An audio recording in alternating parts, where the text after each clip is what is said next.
Hey there, welcome to 4-Minute Friday. This week I want to talk about email prospecting, and in particular I want to share with you 3 tips that'll help improve your cold email outreach. Now, my name is Brian Conway. I'm the creator of Top Line Transformation, and if you haven't joined me before, this is 4-Minute Friday, where my goal is to take just 4 minutes on a Friday to share with you a tip, a tactic, or a strategy, or something to help you make more sales. And the subject, as I said, for this week is cold outreach, and I want to share with you 3 tips that will help improve that if that is a prospecting activity that you actually use.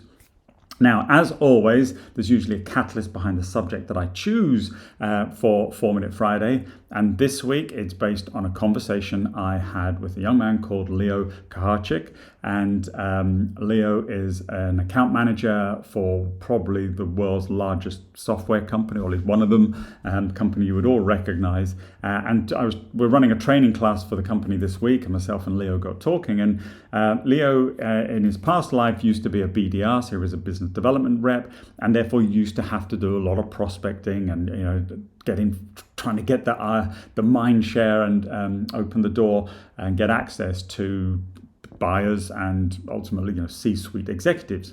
So we got chatting, and I asked if Leo would share with me his kind of 3 top tips for cold email outreach, as that was one of the sort of mediums that he used to use, and he said he would. And now, just to give you some insight into kind of Leo and the way he thinks. As I said, this is a very smart young man. He's going to be extremely successful in his career. I can guarantee that. He already is, but I mean, he will do very well if he decides to stay in the world of sales, or whether he leaves and starts his own business, or whatever he does, because he's very switched on.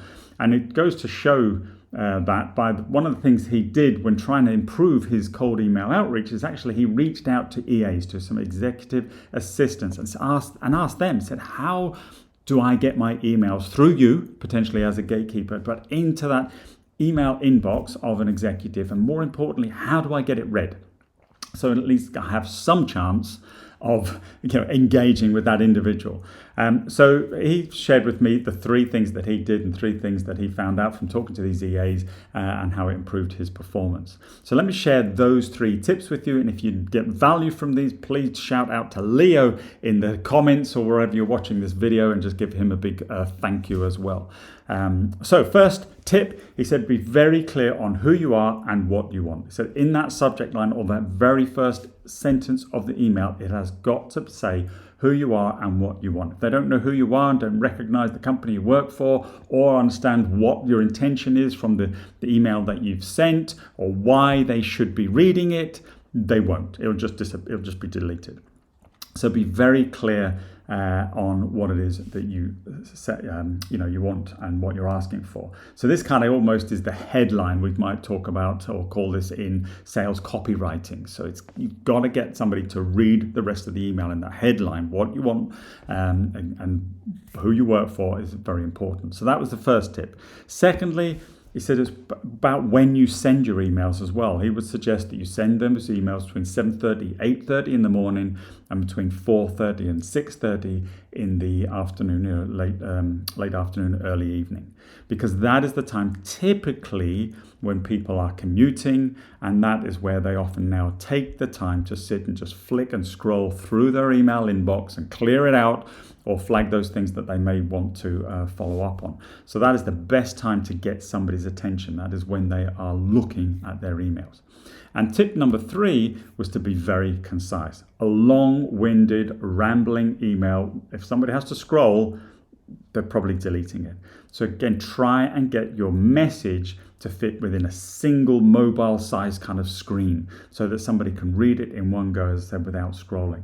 Because if they have to scroll, they've got to start thinking, and you want to minimize the amount of thinking that they have to do and help them just make a decision. So be clear.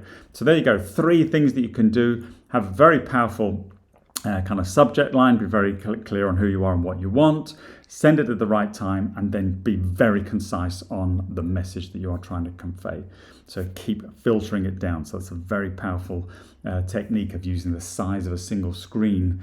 Now, that doesn't mean, just as an aside, that you use 0.2 font, so you can write more, but it still fits on the screen. No, we're talking about sensible font size that make it readable as well. Anyway, so that's it for this week. I hope you found those 3 tips useful. Again, Leo, thank you very much for your insight on this. And as I said, please do like, share, comment, and tag Leo below and say thank you to him as well. And if you want any other sort of free sales resources, remember you can always visit toplinetransformation.co.uk, and there's free scripts and all sorts of things that you can use there that'll help you if you're both in a professional sales role or you run your own business and have that responsibility for bringing in sales for a company that you own and run.